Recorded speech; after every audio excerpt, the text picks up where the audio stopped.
Anak, kailangan nating umuwi sa probinsya. Yung lola mo may sakit. Kailan ba, ma?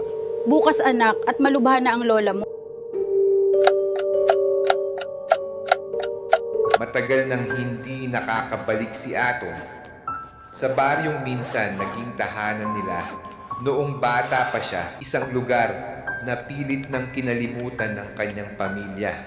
Ikaw na bahala sa amin ni Nanay Hia. At sana ligtas kaming makarating sa pupuntahan namin.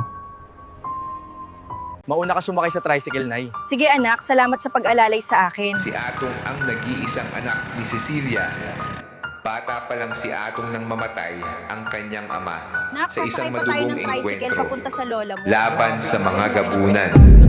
Mga aswang na kilalang naninirahan sa kailaliman ng kagubatan at matagal ng kinakatakutan ng kanilang baryo.